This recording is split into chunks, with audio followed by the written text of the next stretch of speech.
I encourage everyone to take a moment and breathe and take a tea cheers with a Jiri tea. A Jiri tea recognizes the beauty in shared stories and shared opportunities. Ajiri sources award-winning tea from Kenya, employs women in the region to handcraft the labels, and sends 100% of the profits back to the region to support orphan education. Save 10% on your order of Kenyan teas and coffee with the code BeautifullyHuman at ajiritea.com. AJIRIT.com. Tea mugs up. Hello and welcome to the Beautifully Human podcast. I'm Nick Sheesby. In this podcast, I speak with beautiful humans from all around the world, sharing with you their incredible stories, revealing the power in every human story, to spread love and humanity to a world that is in desperate need of it, to show that we can all connect in beautiful ways, no matter where we come from or what we look like. What you will find out is that we are all beautifully human. Let's all be beautifully human. Hello and welcome to the Beautifully Human podcast. Today, I am hanging out with Nico Ramos, and this is such a fun conversation. So many laughs. I learned so much through this conversation.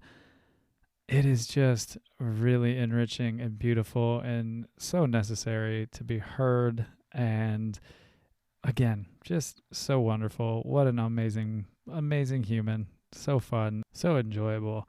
If you enjoy this podcast, follow along on Spotify so you get notifications. Follow on Instagram at the Beautifully Human Podcast. Rate, review, and subscribe on Apple Podcasts. That just helps get our words out to more people. And as always, enjoy this beautiful conversation. I like to start these off, and I like to just let you run with it to wherever you want to take it and just ask the question, tell me a story of your life. Just one story of my No, life? the There's story so many. of your life. Oh, the story of my life. Yeah. All right. Yeah. Awesomeness. Okay. Then I'll just start off from where I was born. So like I said, I'm not from San Francisco. I'm actually from the beautiful Bayou City of Houston, Texas. Okay. Yes, I was born Christmas Eve. So that's actually why my name is Nicholas or Nicolas. Yeah. Yeah, I get those jokes a lot. Oh, the Saint Nick. I Yeah. bet you get those a hell of a lot more than I do. Oh yeah. Then it's kind of like, hey, anybody want to do something for my birthday? And everyone's like, Christmas, dude. And I'm like, yeah, that. That old thing. Yeah. Yeah. No, but that's where I was born. When lived in Houston most of my life growing up, childhood, teenage years. I had a very, I would like to say I didn't have like the worst childhood, but there was definitely a lot of toxicity, a lot of generational abuse, things like that, that I later realized as I got older, and certain patterns of way I used to think that I realized, were actually very toxic and not very helpful for anyone involved. So that's a little bit on that part. But eventually at 18, I was like, all right, I'm going to go do Disney World. I'm going to go do that college program internship. So I'm leaving for Florida. Bye, Texas. See y'all later. Yeah, pretty Nice. much peaced out. Yeah. That's awesome. Yeah. So what was that one like? Mhm. What was that program like? Well, I mean, I love Disney. Disney's so much fun. It's there's so many good memories I have from various movies and things of that nature. But actually working at Disney World, I used to work 80 hours a week. I got Yikes. paid minimum wage. Yeah. And housing came out of our like paychecks every week. They charged us for furnishing in the apartments, things like that. And it was like, I'm not gonna lie, unless you had like financial backing, things of that nature, some other source of income, it was really hard to continue to do that program as well as do online classes like I was doing. So I'm not going to lie, I did not have a great experience doing the internship. Yeah. But I'm like, I can't lie about it. It's just 80 hours a week on minimum wage. Yeah. And then taking your housing out of your paychecks and everything. That doesn't end up very well for your bank account. Yeah, no, not really at all. So, but I will say that they have changed certain policies and the ways they have done the college program now. Because when I did it, it was back in 2009, 2010, and they definitely have increased pay. And I've heard better reviews in general from other people who have done the program. So I don't want to tarnish Disney. Don't sue me, please. Yay, Disney, I love you. But yeah, no, that was my experience there. So went back to Texas, got a degree in Asian Studies from the University of Texas in Austin. So hook 'em, all that good stuff. Hook 'em horns. Yes, Matthew McConaughey. Everyone's like, Right? yeah, Matthew McConaughey. And I'm just like, I've seen him, but I never talked to him. But at least I can say I saw him. Yay. Right? It's more than I can say. I mean, he seemed like a pretty chill dude. He also spoke at my sister's university graduation. He was the guest speaker at the University of Houston. Oh wow. And it actually went on for a very long time. At one point, the audience was like, "Are you done speaking?" But yeah, stop. Yeah, no, it was hilarious. He had these different rules or scenarios of what people should listen to, advice he wish he had. But by a lot of the audience, it had rained that day. Houston, we get a lot of tropical storms, hurricanes, things like that. So people were hot. It was humid. We were tired. It was like, we done yet? No. Yeah. Sorry, I digress too much. Going back to university, Asian Studies program. I knew I wanted to go to graduate school, so I used that to get me here to San Francisco. Did research, got my master's, and then eventually I got into a PhD program at a very, very nice university here in California. Won't say which one specifically, but I turned it down. I turned down the PhD program. I'm crazy. Yeah, no, exactly. A lot of people are like, why did you turn it down? You could have done so much with it and you'd be fine. It was a good university and you'd actually have a PhD and you can go and be a university professor. But I was like, it just didn't feel right anymore. Yeah. So yeah, I took off to Hokkaido, Japan for a year. Awesome. Yeah, that was great. That is one place that I am fascinated by, and I cannot wait to get there. How was your experience in Japan? It was a big mix. Because it was, I don't know, it was very interesting. It's really, I am obviously very queer. I should have probably, I said this in the beginning, but It's all right. when I was introducing myself, right? Yeah. So I'm androsexual. So I used to call myself gay, but androsexual is basically someone who is attracted to masculinity. That is, and regardless of the gender or sexual orientation of the person. So to me, gender, sexual orientation, etc., doesn't matter as much as what I personally am attracted to and what I consider masculinity. So, okay. Yep. And my pronouns, I'm non-binary. I am of indigenous Texas descent. So I say I'm Mexican American of indigenous Texas descent. So I do not identify within the binary system. However, I just go by all pronouns because I don't really care about gender in general. So I'm like, sure. just don't be a dick. And can I say that? Sorry. Fuck yeah, you can. All right. Yes. That's what's up. Okay, fuck yes. That is a big. I'm a big proponent of just don't be a dick, man. Thank you. Pretty simple. I'm like, it should be simple. Exactly. You can have a dick. You can like the dick. You can want the dick. Just don't be the dick. Yeah. Like, that's don't the biggest... be the dick, right? Have one, want one, play with one, do whatever you want with the dick you have, the dick you want, but don't be one. Exactly. That is. That's a good. Oh Lord.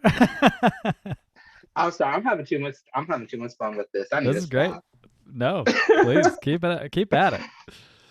But going back to Japan, it was so I was very out and open. So I was already the foreigner, and I was in a small kind of. They called it a city. To me, it was more like a country town because I am from Texas, Hmm. but to them it was a city. So I was in a city called Iwamizawa. They were very fascinated by me. I often got mistaken for being half Japanese Okay. because a lot of people in Japan, when they think of American, they think of either white people or they think of black people. And Mm. so when you're like, let's say you're Latino, or if you're like Asian American, or they're kind of like, wait, what? That exists? And it's like, yeah. Yeah, yeah, yeah. Okay. Yeah. So I got mistaken for being half Japanese a lot. And so that was very interesting because I'd never been mistaken for being half Japanese in the United States Right. whatsoever. Yeah, no kidding. um, but they were very excited to hear about what it means to be LGBT. I got the opportunity to speak at different middle schools Oh, about the great. topic. Oh yeah, it was crazy. No, I had to do it in Japanese too, so I was like, oh my god, okay. I don't know if I'm doing this right. I don't know if I'm saying this correctly. Oh my god, what am I gonna Wow. do? What an Yeah. experience So though. That's amazing. Ooh, Lord, yes, it was because you have people there that were also just like very conservative, I guess would be the best word to say. But it was so conservative to the point where I've had experiences just by walking at night. And it was kind of like I was the foreigner, and let's say there was somebody there, they would hug their bag closer to them, things like that. Oh, wow. Uh, yeah. In the United States, I haven't had that much of an experience with that because I am very lighter skinned. I would even say ethnically ambiguous slash white passing. So I've never had those experiences, unlike my sister, for example, or other family members who are definitely more brown than I am, Hmm. and where they've had that experience. So I was privileged here in the United States, never having to deal with that until I actually moved to another country. And it was like, Wow. okay, so this is what my family was going through. Okay, I Damn, understand a yeah. little better now. Huh. Wow. Oh yeah, yeah. But I overall say I had a great experience. There was a cafe there that was it was a kind of like a secret cafe in a way, but a bunch of LGBT people would go there, and it was just kind of like not even close to the major city of Sapporo of Hokkaido, and it was just I got the opportunity to meet other LGBTQIA, whatever other alphabet letter is in there nowadays, Yeah. uh, people, and it was just a blast, and I would never trade that experience ever. And just this past March, Hokkaido became the first prefecture in Japan to actually talk about how same-sex marriage not being legalized in Japan is a against Japanese constitution. So it's kind of like this is actually illegal. Yes, yes, yes, yes. I'm not Amazing. saying yes. I am not Fuck taking yes. credit like at all for it per se, in the sense that like, oh, I'm the one who did it. But I am proud that I was there to help spread the message of what it did mean to be LGBT, and it's kind Yeah. of like, and then this happened. So Yeah. yay. That's incredible. Yes. And you know what? What I think is so beautiful about that is, yes, it wasn't like you were out there petitioning like on the front lines, but you were there speaking and it was Yes. being talked about. And that shows the power of just having those conversations and telling people it's okay, it's normal. This is actually against human Mm, rights to make this illegal. And yes. to cuz my partner she's fascinated with Japan too, and she does teaching English as a foreign language. She's just getting into it, and she helps Hmm. out with a class here in Nashville with people from all over the world. And she had a breakout group in a Zoom class with two women who were in Japan, and they were asking about LGBTQ because it's just not talked about there. But it kind of got brought up in one of their classes, and so when you were talking about that, I was like, yeah, it's just not from my understanding, it's just not talked about that much. So I think that's When it is, amazing. yeah, 100%.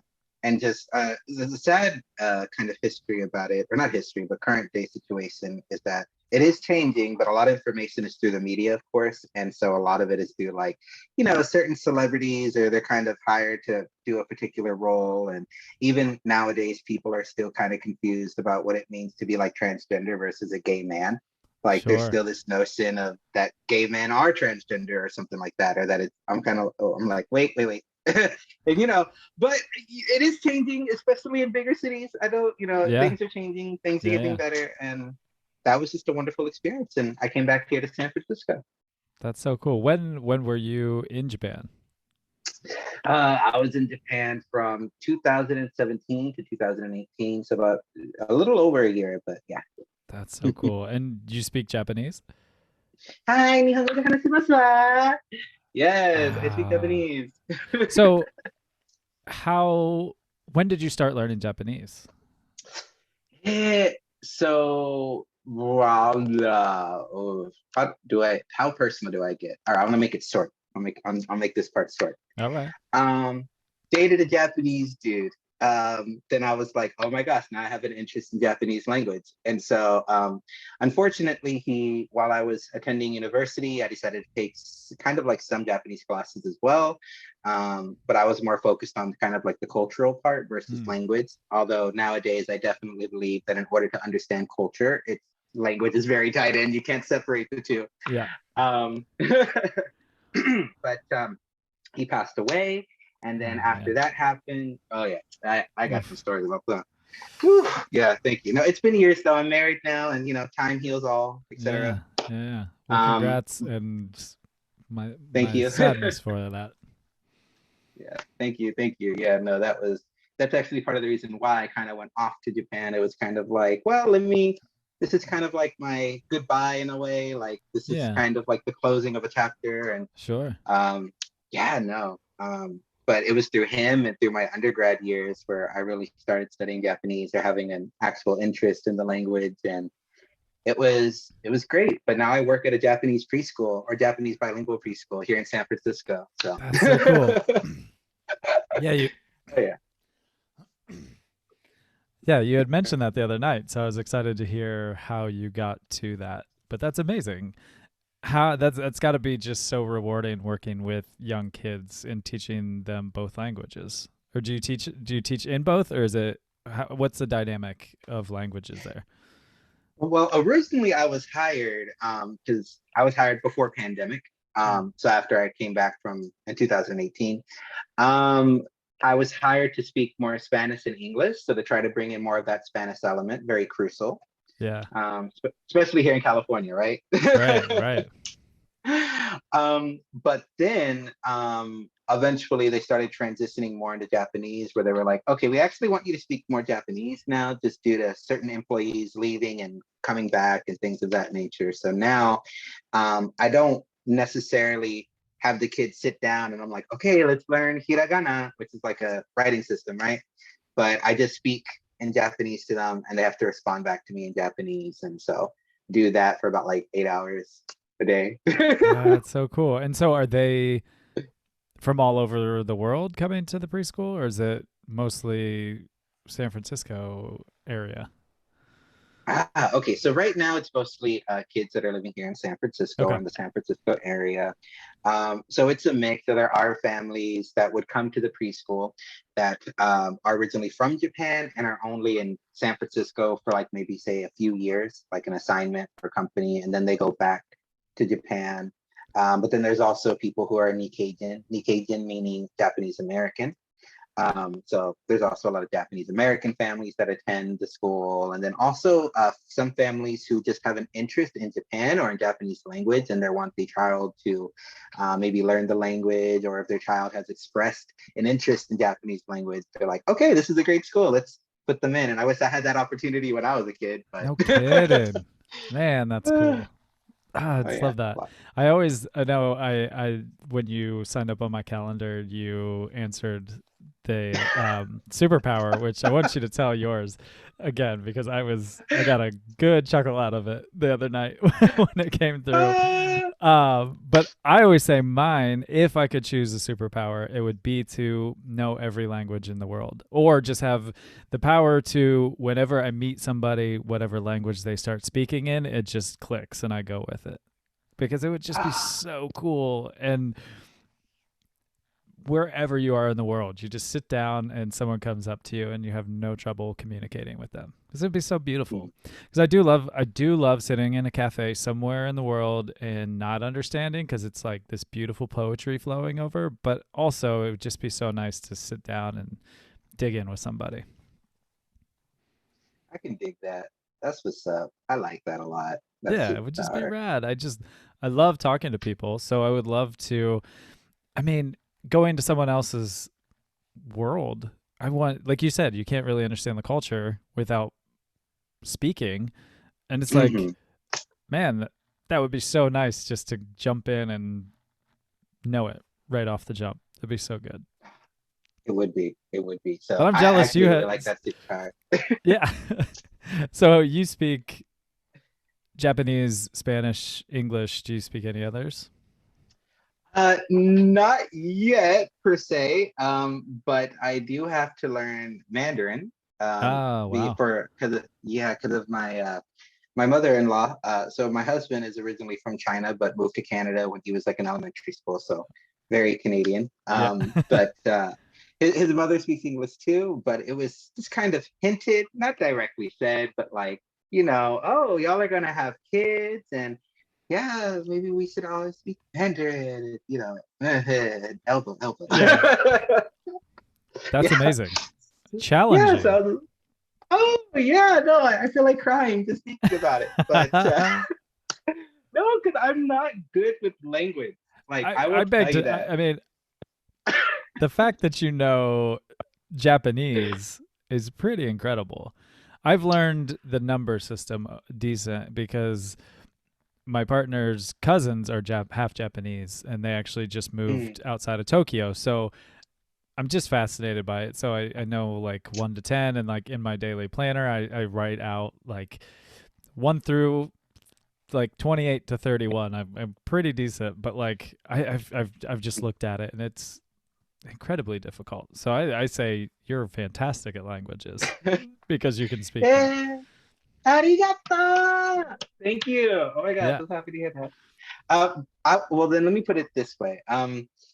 It doesn't naturally come to me like language acquisition. I don't know if you've ever heard, but there's like something around the lines of like 9 different types of intelligence. Mm. Um, I don't, have you ever heard of that theory Uh. or? Uh Well, okay. So it kind of changes the way you think about what it means to be intelligent and what it means to not be intelligent. Um, but it actually talks about how there's about 9 different categories. One of them is like language acquisition. Another one is like music type of intelligence, where like you may be more musically inclined. There's even like sort of athletic one where it's talking about like hand-eye coordination and Mm. things like sports, because the idea of having a certain intelligence for sports, I feel like is very people don't understand that, like Yeah. unless you they're like like studying or intelligence and sports, how can that go together? And it's Right. you know But that makes sense. No, I when you said that, I was like, that's a. I like that they included that, because yeah, jocks might not. They get the like, oh, they're not that smart, exactly. but it I mean, it does take a massive intelligence to play at such a high level, or we'd all be professional athletes. Exactly, 100%. That makes sense And to me. yes, and one of my lowest is language. Foreign language. Like Wow. I've been having to study Japanese for over 10 years, and I'm still not like happy with Yeah. where I am language wise. And then Spanish, it's, when you grow up with it, or like if your family is speaking it, it's, a different situation, right? Sure. Yeah. So, but so having to learn Mandarin, I'm a Oof. little hesitant. Yeah, exactly. I'm like, oh my gosh, how many years is this going to take? But at least my husband can't gossip with my future children about me because I'll know Mandarin. Yes, Yeah. yes, yes, Got yes, yes. you. Got you. Yeah. I just, if my kids can know Mandarin, English, French, because I'm moving to Canada. So we're going to raise our kids in Canada. So Cool. French and What part of Spanish, they'll Canada? be, Toronto. Nice. I love Toronto. So cool. Uh, Yeah, no, I mean, what a gift to be able to give your children all Oh those yeah. languages. Because like we talked about, just it opens the world. I wish I would have known that as a kid of like, oh, why do I need to learn Spanish? Oh, because then you go places and even just going to different cities, I go down to Houston and I speak to you or the multitude of people that speak Spanish. It's just, it wasn't ever told to me.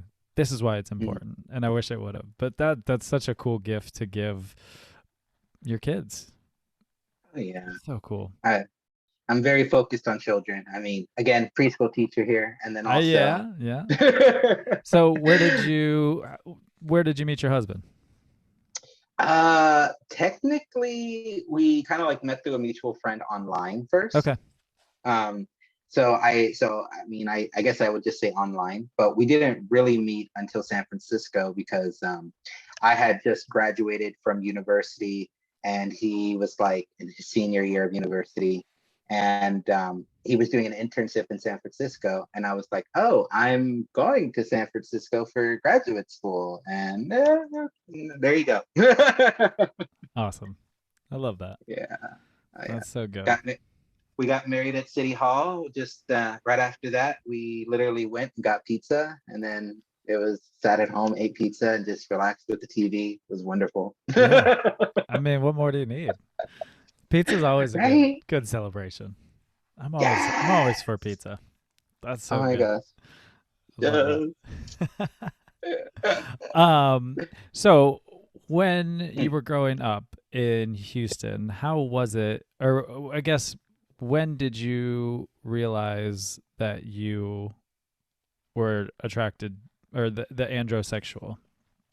Okay, so originally, like, it was weird because I identified as gay because it was just easier that Sure. way for the longest time. But straight up, when I was a child, I remember watching Sailor Moon, Hmm. uh, and I was always like, I always had a crush on these really like the more masculine women. Like for example, I had a crush on Sailor Jupiter. Like she was tall and she's supposed to be strong, and then there was another Sailor Scout that was introduced, and she was like Sailor Uranus, and she was Hmm. girlfriends with another Sailor Scout, but she was very, very, very masculine, only wore men's clothing, well, except when she would transform into her until Sailor Uranus. But on a regular day, she would wear like men's clothing and just presented very masculine and had just this certain aura about the character.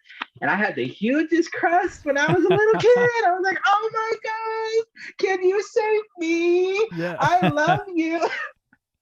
But it was as I got older and I actually started learning what like gay was. First of Hmm. all, I did not have any positive reinforcements or examples growing up in the 90s and early 2000s about what it meant to be LGBT. So that was hard to find to begin with. Sure. Yeah. Um, so I just knew gay, lesbian, and transgender. I didn't even know bi for the longest time. Sure. Yeah. So I was like, oh, okay, well, I just find this certain character or maybe this individual, because my sister is a lesbian. And so Hmm. I definitely had lesbian friends growing up, things like that. And I was like, why do I have a crush on them? This doesn't make sense. Oh I thought I yeah. was a gay person. What? Like, Yeah, I can see that as very confusing. oh yeah, it's like you find out, you figure out you're not straight, and then it's like not only that, then you're not even your nice cookie cutter gay person either. It's like there's still something different about you, and you're like, Yeah. ah, come on. But Come on, man. right, I'm like, but yeah, no. So eventually, it wasn't until I'm 30 years old right now. Okay. It wasn't until I was about like 27, I think, or 28 is when I officially was like, okay, I'm not like gay. There's something like I'm not a cisgender, what is it, gay man who is only interested in other men. There's some, I have to face that. And that's when I started actually Googling stuff. I mean, Yeah. thank God for Google. Where would we be without Google, right? Right. You don't even say look it up anymore. That's the thing. It's let's Google it. There you It's go. taken over. You don't even say, hey, I'm You, going to search for this. You say, I'm going to Google it. mm, Yeah, I'm Why? gonna Google it. I'm gonna Google it. So I finally Googled it and I was like, oh, this exists. This is an actual sexuality, like androsexual. What? And I was Yeah. like, okay, this makes sense. Like, holy crud. I feel so much better now. Yeah, I imagine. Yeah. Yeah, I can't. Yeah, that would just be so conflicting. Of okay, I know I'm attracted to a man, but then I have a crush on this woman. What the fuck is going on in my mind right now? What is happening? It, Like, exactly. yeah. Yeah. So, how have your parents? How are they with all of it? So let's see. So my father passed away in 2018. Mm. So about 3 years ago, right when I came back from Japan. That was Okay. actually the reason why I came back from Japan because the writing was on the wall. I'm like, okay, my dad's gonna pass away pretty soon. He Okay. had Parkinson's disease, Yeah. and that also brings on dementia when you have Yeah. Parkinson's. Yeah. So like I knew he wasn't all there, and it was the writing was on the wall, right? So he was always very I don't want to call my father homophobic, but he definitely had homophobic tendencies and he wasn't okay with it per se. I think it's because him growing up, he was also, my, as far as I know, my father was a heterosexual man, but he was also very in touch with his femininity. Hmm. And so because of that, he was harassed a lot growing up Yeah, I and he was imagine. told he needed, yeah, he's like, you be more masculine, things like that, right? And again, generational toxicity, things of that nature. So unfortunately, he was never very happy with it. But the very last conversation I had with my father, um, it was he actually asked me, "How's your boyfriend doing?" Which was a huge shock to me because he would always just say that friend of yours or that person, and Sure. I'm married to that boyfriend now. He's my Yeah. husband now, but just the fact that he said that, even though we were never at a certain level that I wanted us to be at in regards to him being okay with who I am as an individual, it was still very wonderful and freeing and just I don't know, a surreal experience to have that before he died was for him to actually, it was his way of indirectly saying like, I'm okay with this, or I love you, no matter what, that sort of situation. Without Yeah. actually saying, Right. Right. Right. Yeah. I feel like you know, I mean, I'm 36, so I'm a little bit older than you, but I feel like in that generation, that is a very with yeah, like you said, without saying it, that was like, hey, Mhm. I've made I've made this to us. It's like very small step, right? It's like oh, you Mhm. just acknowledge this, but to someone who struggles with that, that's I mean that's a big step It is, to it even is, say and that. To where most people, it's like that's just mini details, but it's like, man, that's a big movement towards saying I'm okay with this. exactly, and again, parents aren't perfect, right? And I'm not even saying that if you do have a certain similar situation with your parents that I did with my father, that you should be okay with it. I'm not saying that at all. What I'm saying though is that again, people are not perfect. People may not ever get to where you want them to be or to act like or to think like, and that's okay. Is if you can find some sort of common ground or some sort of like meeting level, it makes a lot of past past experiences less severe, or you see it from a different perspective and you're able to be like, maybe this is the reason why this person said that or was acting in this certain way. So once I had that experience with my father, it was easier for me to see his perspective in the way that he was brought up and Yeah. just that sort of situation. I'm like, okay. So I gave my father more leeway. And again, he said it was literally our very last conversation before he passed away. And I will never take that experience for granted. And I feel like that has made me grown so much more as an individual. Yeah, man. Yeah, especially the weight of it being you don't know what how much longer, and then that ends up being your last conversation. I think that's really beautiful that you can Oh hold yeah. that because I've heard some people's horror stories of the last conversations where they were hopeful for something bigger, different, and it was just really shitty. So I think that's beautiful. You got a little movement to a little little thumbs up to you. Exactly. And like I said, I'll always be grateful for it. Yeah. How, I don't know how to phrase the question. How you and your sister, how was your relationship like in terms of with your parents not necessarily being that open to it? How is it with you two? Did you two form a bond with that, or? Oh my gosh. So my sister was born in 89, like February, and I was born in December of 90. So we're very close in age, right? Not even 2 years apart. So we went Yeah. to elementary school together, middle school together, high school together. And even after high school, we had a lot of the same friends. So me and her were like best friends. And the fact that she is a straight up like lesbian and so freaking awesome and has a wife and kids and all that. Like it's just to be honest, my sister, even though we're not that far in age, in many instances was my mother instead of yeah, that's the kind of relationship I have with my mom, unfortunately. Yeah. Um yeah, it was just more like there was no relationship. She was there, but she just wasn't a very active parent. Like to be honest, my mother, I don't think she ever wanted to have kids. Um, but it was kind of, society expected that of her. And I think, she would have been a lot happier if she had just been with my father and they were dating and things like that. Because again, not just because you are a woman doesn't mean that you have to have kids. Doesn't mean that you should have kids. You should have the freedom and choice to do and live the life you want. Yeah. You can, and I personally do believe, as someone who does work with children are not for everybody. Right. They just aren't. Like like I've seen parents before and I'm just like, you have no business being a parent. Like, no. Yeah.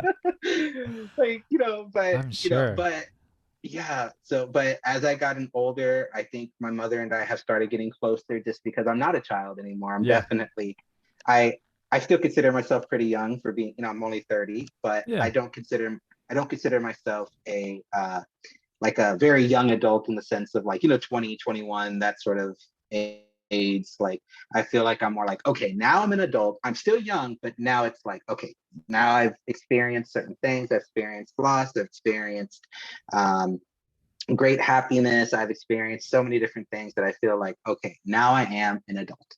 Yeah. But so because of that, though, we've kind of been able to talk more and been able to see each other at a more eye-to-eye level. And, it's like, okay, well, I'm grateful for that. Yeah, that's beautiful. I love that. Yeah.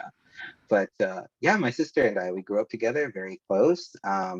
We were both like, I think she had just entered middle school and I was like at the end of elementary school when she told me basically that she was a lesbian. And I was like, oh, okay. And I was like, and I told her, wait, I'm gay too. And then it was like, and we were like, I was mad at each other. I was mad at her for a second because I wanted to come out first and I wanted the attention on me. Yes, no, for real. I was like, gonna have like this big soap opera moment where I tell my most trusted sister ever that like, I am gay, and like, and have her be like, how dare you, you're ruining the family. And then she was just like, she said it first and I'm just like, you took away my moment, you took away my thunder, like how freaking dare you. Like, oh my god, no.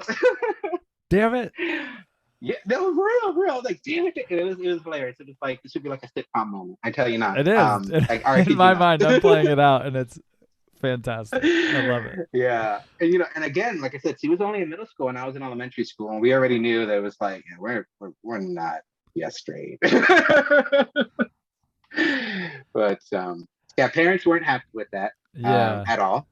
Yeah. Especially in fact, my sister came out to my parents first before me. Or rather, she was kind of thrown out a little bit by my mother. Don't want to go too detailed into that. But eventually, her and my father, because my father was always kind of like a daddy's girl, or you know what I mean? Like that sort of thing. He was kind of, I still remember him saying something like, in the Bible, it says a man should not lay with another man as he does his wife or something like that. But then he was like, but it says nothing about women. Okay, mijita, I love you. You are my daughter. I'm like, really? Yeah. Really? We really You got can, we you really can gonna bend the do Bible that way, man. Come on. this? Right, like no, and then he literally, after he gave my sister a hug, he like stared at me and he pointed at me and he goes, but you better not be gay. And I'm just like, yeah, Oh okay. no. He's like, we're only allowed one gay per household. That's it. That's it. I'm like, Wow. Well, yeah. So the math doesn't add in your favor there, Pops. yeah. No, for real. And it was just, but it's fine now. Like I'm very happy. Like I said, I have a husband. I have a cat that gets more likes than I do, like on Reddit and stuff like that. And Yeah, cats are popular, man. You can't compete. damn cats. I Can't know. compete.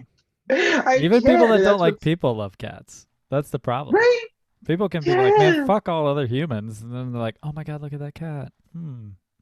I know, but cats are so abusive though. Like, do you have a cat?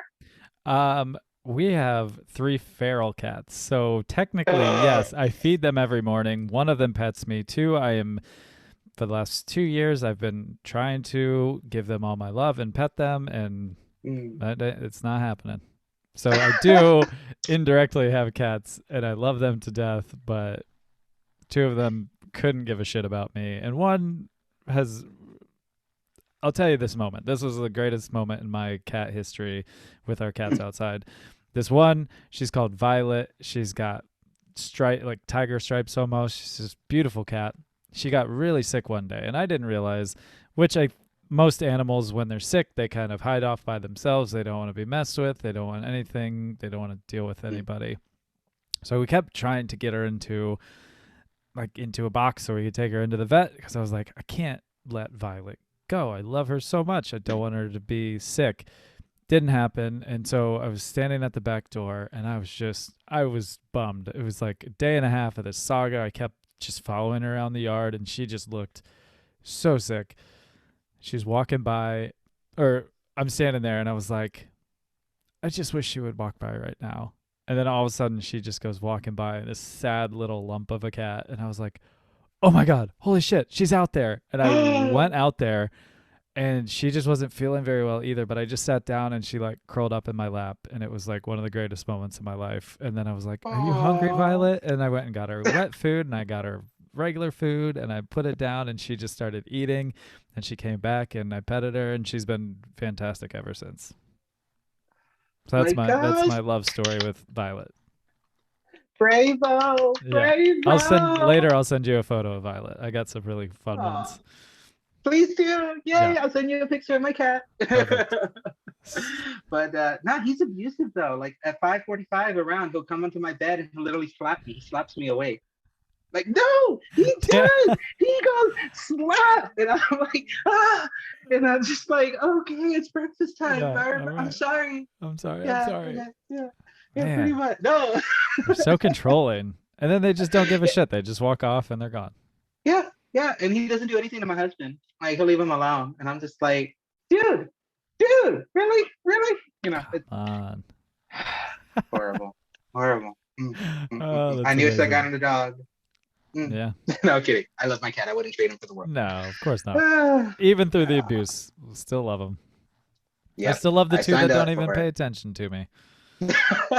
I try every single morning. I try and pet them, and they just don't care.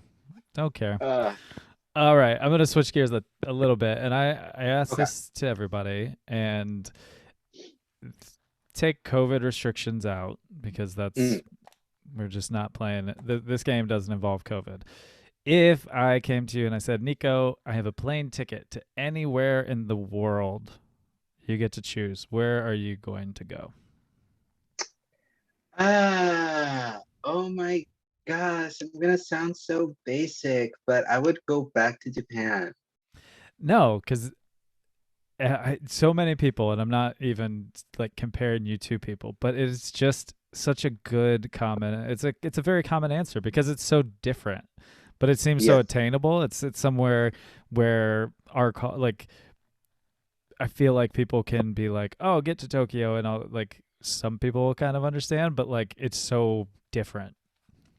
Mhm. So It I it it is, but I mostly want to go back, if I'm honest, to see my previous students. So, like I said, I bet. not only did I teach about LGBT culture, but I taught English as well to these middle schools, and it was like I have students that are graduating from high school this year, and I taught them when they were in middle school, and I'm That's so just like, cool. oh my god, I'm so proud, but at the same time, I'm so old, but I'm not that old. I'm still young. I mean, I Right. look good for my age. Yes, you People do. don't think I'm 30. No, I wouldn't have guessed 30.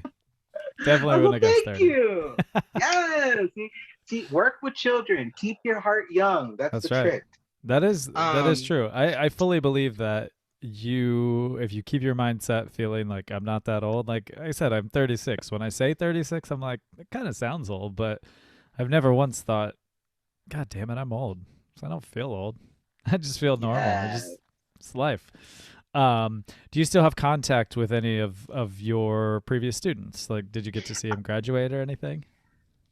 I did get to go to one graduation ceremony before I left Japan, but I still talk to them through Instagram. Awesome. Yay, Instagram, right? Um, and then also a really popular Japanese messenger app called Line. I don't know if you've ever heard of it or not. Yeah, yeah, yeah. Yeah, so talk to them sometimes. They'll ask me questions. They want to hear different perspectives. Of course, with the last year or two of Trump, they were very interested, like the whole world was. Yes. Good lord. So they had a lot of questions for me, like I'm sure. why why are Americans doing this, or why does your president say that? And I'm like, it's complicated. I'm How long do you sorry. have to talk right now? Yeah, yeah, Good exactly. And lord. I'm like, study English more, and we can have a better conversation about this. Right. Yeah, yeah. Oh man. Yeah, that was my key though, to get them to study English more. I'm like, you want to speak to me more about these very in-depth topics, then I need you to study more and practice speaking with me. And so Yeah. that helped a lot. That's a great yeah, that's a really good idea too. A good way Yeah. to have them get knowledge also. Cuz yeah, I mean, Mm. so many people around the world that I knew, just friends of mine would just be like, "Nick, what the fuck?" And I'm going, "We're all asking. We're all asking that question." Yes, Ugh, yes, we all were, weren't we? But man. yeah, I just want to see them and my friends that are back there, and then just be like, I came back and I saw y'all. This is wonderful. Okay, I'm gonna go buy manga now. All right, I'll see y'all later. you I love that. know, Yeah, I would love to go. I as my partner's getting into her TEFL teaching stuff, she's like, "Where do you want to go?" And I was like, "Anywhere." But then she got talked to about a place in Japan in Fukushima, and I was like, "I'm in. I don't care. Let's go." I was yes. like, I can pack a bag in 10 minutes, and I'm out. See you later. So I'm fascinated. Japan's high on my list of places to get to. Where's your favorite place you've ever traveled to? Favorite place, like in the world, or just like in the United States, or Either or, all of the above. mm, I would. The only reason why I say it's my favorite place is because I consider it my second home now, and that's literally here in San Francisco. Um, I'm actually very sad because I'm moving to Canada this year, so going Yeah, through the whole immigration process. Um, but I love San Francisco because it has a certain vibe here and just there's certain history, certain culture here that you can't really see anywhere else. Yes, there are a lot of issues here. I'm not going to lie. There right. is gentrification is obviously one of the top ones. There's a higher crime rate. There's and rent is ridiculous here. It's gosh, if I wasn't married to my husband, I could not afford to live here on a preschool like salary. You know what I mean? Like a preschool teacher Totally. salary. No. Right. Yeah, yeah. So but with that being said, I feel more free to be who I am as an individual. I literally go to work sometimes, like on my Instagram, I like to post makeup looks. I'm still a beginner, but like I just But they're like, fantastic. They're oh, unbelievable. I love thank them. Every you. single Oh, one you're pops so up. I'm like, sweet. boom, so good. Thank you. Oh my gosh. Yeah, I'm so happy. Oh my god. Okay, I gotta stop. Anyways, um, but no, most of those looks are actually like makeup looks that I wear to work. So I'll post the pictures before work. I'll get up like at 4:30 in the morning, take a shower, do the makeup, take some photos, edit the photos, then I walk to work. Um, but I'm free to like literally show up to work with like, I don't know, eyelash extensions and like a face full of makeup in general. And I can't do that back home in Texas. Hell Hell no. no. I was going to say, hell Hell no. no. Now, don't get me wrong now. Now, let's not get it twisted. Houston was one of the first cities, if not the first city, to have an openly lesbian mayor, Anisan Parker. So, for Ah, people who think that Texas is just a bunch of hicks or we're all conservative and backwards, because I definitely have met that here in San Francisco. sure. People saying that, and I'm like, "Ooh, y'all so ignorant right now." But anyways, we have that. We have there is a lot of diversity in Texas as well, and there are a Yeah. lot of people of many different mindsets and even many different expressions. But even then, where I was living in Texas, on the outer skirts of Houston, and just even certain work attire, they write it that it's, they're very specific about what you can and cannot wear. Just in general, it's a lot more conservative. So I could never express myself the Sure. way that I'm expressing myself here in this meeting or when I go to work. So, Yeah. you know, I I appreciate that in San Francisco. Sure. Yeah. I did hear recently that Houston is one of the most, they did a census, I think, and it is one of the most diverse cities in the country now. Oh, yes. And Yes, yes, I yes, yes, love yes. Houston. I have a lot of good friends down there. I've been through there a ton. So I do have a special place in my heart for Houston. I dig it. Yeah, one of my favorite spots in Houston is Little Nigeria. So for people who don't know, we actually have one of the biggest Nigerian populations in the United States is Houston, Texas. So you have people of like Igbo descent, Yoruba descent, and you can like go to certain restaurants, get yourself some fufu. Mm, Is really good, y'all. Is really good. And then right outside of Houston, we got like the second biggest Mardi Gras in right. Galveston. So it's Yeah. like it's super fun. The thing about Houston that also differentiates it from the rest of Texas is that we got that Gulf Coast vibe. We are a bayou city. We are sister cities with many different cities in Louisiana. If you got Yeah. family in New Orleans, you probably live in Houston and vice versa. Like, Sure. Yeah. That God, is see, so now I'm true. talking about my hometown. I'm Yeah. talking Look to at that.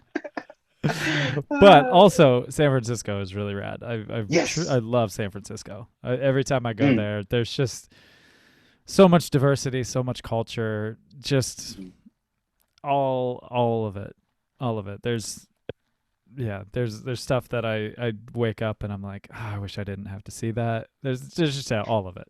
There's Oh so yeah. much happening there, And but I do jacket love it. weather, Yeah, like I that's the one. I mean, I know you've heard it, but the Mark Twain quote, the coldest winter I ever spent was the summer I spent in San Francisco.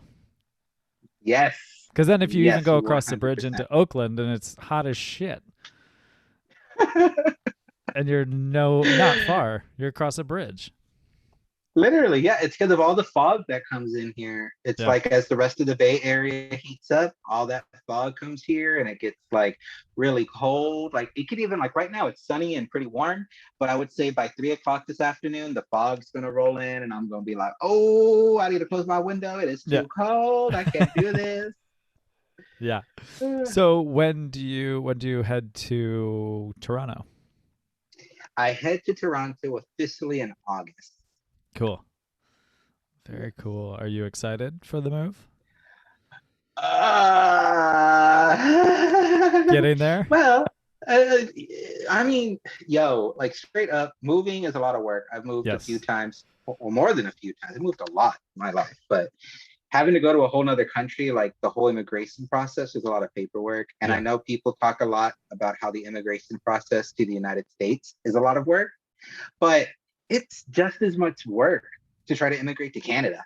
Yeah. And just because I'm an American citizen does not necessarily make me exempt from certain procedures. I got to go through the whole process as well. And y'all, it's a lot, Yeah. but it's worth it.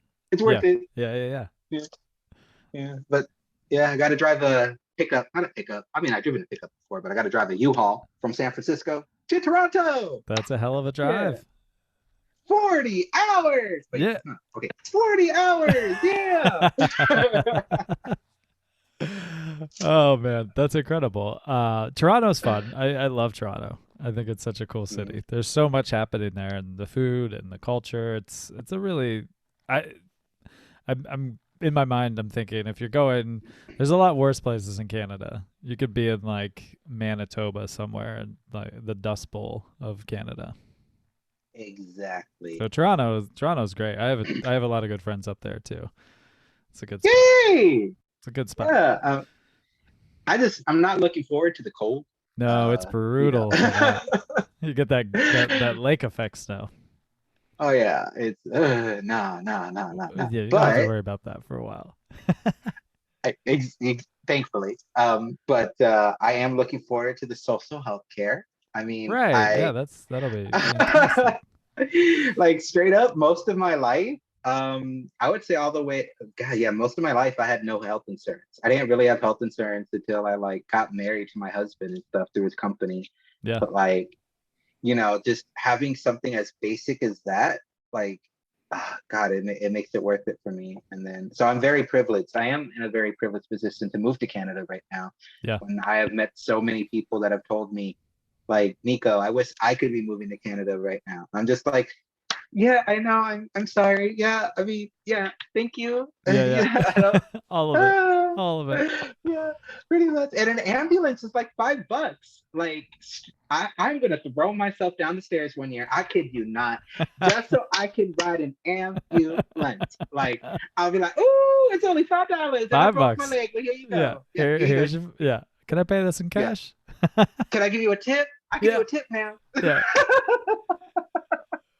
I love it. That's amazing. All right, I have two more questions for you. Awesome. First one is, what would you want the world to know about you? I would like the world to know that I exist. Hi. And I mean that in multiple ways. I mean that as an androsexual, I exist. We are, as a non-binary person, I exist. I'm not, what is it? I am not the sort of fad. I am not someone who is crazy or making things up. No, I am valid as who I am as an individual. So I exist, again, androsexual, non-binary. I also exist as Nico, who just loves to be alive, loves children, and loves to just enjoy being in the moment. So that's what I really want everyone to know. And if you would love to get to know me, please follow me on Instagram. And I would love to be friends with you and get to know each other, et cetera, et cetera. Besides, I got nothing else to do when I move to Canada. I ain't got no job. Can't work Right. yet. Got to work for a visa. Yeah. What is your Instagram handle for them? And I'll put it in the show notes, but give yourself thank you. a shout out.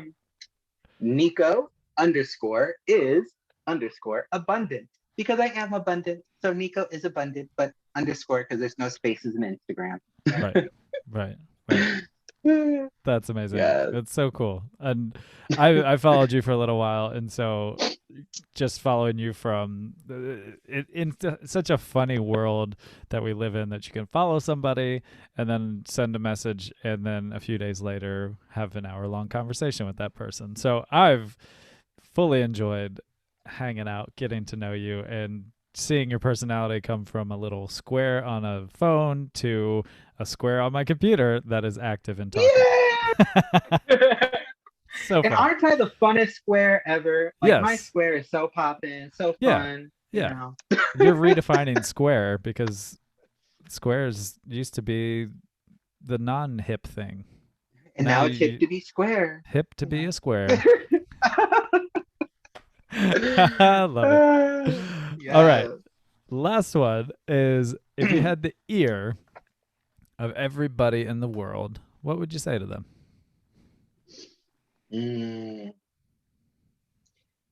Mm, wow, I never actually thought about that. Um, but I guess what I would say to them is, you are loved and you are valid. That's what I have to say. Yep. Beautiful. And don't be a dick. Don't be a dick. There you go. There you go. I would use, Also, I want, I also don't be a dick. Oh, I love that dick quote. I need to like write that on a pillow or something, yes, or yes. on a, you can want the dick, you can love the dick, you can have a dick, just don't Don't be be the dick. the dick. Yeah. Exactly. And also, going back to yours, is you are loved and you are worth it. And knowing that, don't be a dick to other people. Let them feel that too. Exactly. Straight It'd up. be a lot better place without a bunch of dicks running around. We really would be. There's going to be people who are dicks because they are projecting, but then I think sometimes we focus on that too much, because there's also going to be people out there who, for no reason at all, they just are going to be dicks, and Yeah. that's just life. And in that regard, you know if they ain't paying your bills, then you pay them bitches no mind. Yeah. You know what I mean? Yeah. Totally. So you got to remember that as well. Yeah. Because there's a lot of people in the world, and you don't have to, like, I love people, but I don't have to love every single person. So if someone's a dick, I don't Exactly. have to be a part of their life. They don't have to be a part of my life. Just go your separate ways and live peacefully. Get away from each other. Life's too short to be Yeah. focused on these Yeah. dicks. Yeah. Like, good Lord. Yeah. Like, you don't even know how long you're gonna live, honey. So Right. like, enjoy the moment. Live in the present. Stop Yes. worrying so much about the future or the past. Good Lord. Yep. I'm with it. Well, Nico, this has Yeah. been so fun. I thank you for coming and hanging with me. Thank you so much for inviting me here today. Of I had course. so much fun. Awesome. All right, brother. Have Yes. a beautiful rest of your day. Thank And you. You too. thank you. Thank you for listening to the Beautifully Human podcast. To hear more beautiful stories from beautiful humans, follow us on Spotify and rate, review, and subscribe on Apple Podcasts. Follow us on Instagram at the Beautifully Human Podcast. Peace signs up.